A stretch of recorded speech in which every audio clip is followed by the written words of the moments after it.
का हो सासूबाई, दरवेळेस काही झालं का माझी लेक अशी माझी लेक तशी, दरवेळेस त्यांचंच गुण गाता, कधी माझं गुण गात नाही. आणि आता बाबर एवढं डोकं दुखत आल्या का, एक तरी आली का, मीच दाबी की नाही शेवट. अगं भावाने डोकं दुखायची कारण तूच आहे ना, त्यामुळे डोकं दुखत उलटीच तू चालली मला ज्ञान शिकवायला. याचं करावं भलं ते म्हणतं माझंच खरं.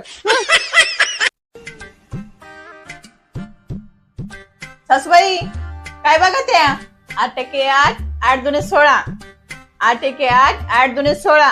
आणि माझ्या सासूबाईचा माझ्या 15 वर्षावर डोळा. काय म्हणली भावाने? बर तू पण आता ऐक. काळ्या काळ्या वावरात लावलाय ऊस, काळ्या काळ्या वावरात लावलाय ऊस, माझी सुनबाई एकदम काळी घुस.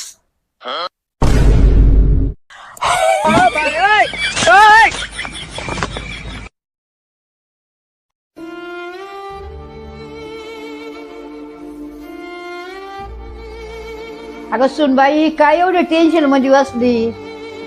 काय नाही सासूबाई. अगं सांग मला काय झालंय?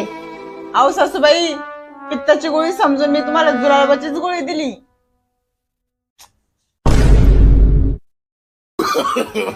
no. अहो सासूबाई, मला स्वप्नामध्ये 2 लाख रुपये भेटले. मग काय, माझे डोळे उघडले. अरे देवा, डोळं उघडायच्या अगोदरच बँकेत टाकून यायचं.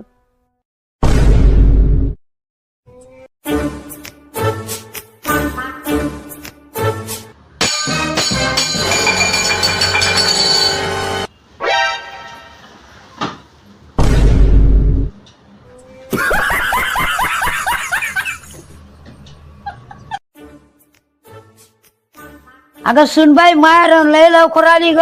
अहो सासूबाई, कार्यक्रम उरकला आले मग लवकर. आणि पण ना, माझी मम्मी लई कौतिक करीत होती तुमचं. खरं का काय? मला एवढं जीव लावायची काय येईन बाई? मग किती जीव लावती तुम्हाला. अगं येईन बाईने माझ्यासाठी काय पाठवलं का पण? हो पाठवलं ना, तुम्हाला दाखवते की, हे बघा. अगं सुनबाई हे काय आहे? हे कशाला आणलं? अहो सासूबाई, माझी आई म्हणत होती तुझी सासूरे नुसती भाट भाट भाट बडबड करत राहती, म्हणून हिची गट्ट्याप घेऊन जा, एकदाच तोंडाला लावून दे म्हणून. अगं भावाने तुम्ही मायली की मला मारते का काय? इथून उठ इथून.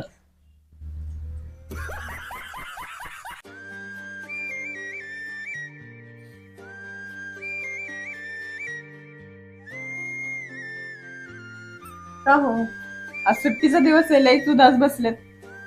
काय नाही ग, जरा मन उदास वाटतंय. कशाने हो? कंपनीत काही झालंय का? नाही ग, मग ते पण कसं आहे ना, जर एखादा माणूस कुठल्या क्षेत्रात जर पुढे जात असेल तर माणसं कशी पाठीमागून पाय खेचायचं काम करतात. आणि जेव्हा समजतं ना, तर मनाला खूप वाईट वाटतं. आणि हे जे निंदक असतात ना, ते बाहेरचे कुणी नसतात ग, आपल्या नातेवाईकात मधले असतात. त्याच्यामुळे खूप वाईट वाटतं. कधी कधी असं जीव पूर्ण मेटाकुटीला आल्यासारखं वाटतं. अहो तेवढं तर होणारच. कुणी घोड्यावर चाललं तरी घोड्यावर सुद्धा चालून देत नाही, पायी चाललं तरी चालून देत नाही. अहो ती म्हण आहे ना, निंदकाचे घर असावे शेजारी, तसंच असतं हो, तरच माणूस पुढे जातं. अगं हो ग, बरोबर आहे. कधी कधी जीव एवढा रडकुंडीला येतो ना, असं वाटतं सगळं सोडून द्यावा आणि कुठेतरी लांब निघून जावा. अहो हो, तुमचं बरोबर आहे. पण उद्या तुम्हाला काही झालं, छोटं मोठं काही झालं, तर उद्या कोण येणार आहे बघायला? सांगा ना. ते पण बरोबर आहे. कुणाला फरक पडणार आहे? मग तेच म्हणते, जे आज नाव ठेवतात ते थोडी येणार आहे. आपलं दुःख आपल्यालाच भोगायचं आहे. फरक पडला तरी कुणाला फरक पडतो गो? एक तर म्हणजे नवऱ्याच्या बायकोला, दुसरं म्हणजे वडिलांच्या मुलांना, आणि तिसरं म्हणजे मुलाच्या आईला. तेच सांगते, गुन्ह्याचं एवढं टेन्शन नाही घ्यायचो. आपण सुखी आपल्या मुलांसाठी सुखी राहायचो आणि आपल्या मुलांसाठी विचार करत चालायचं पुढं, आणि आपल्या कुटुंबाचा विचार करत चालायचं. बरोबर आहे. आता इथून पुढे मी तोच विचार करणार. तेच ना.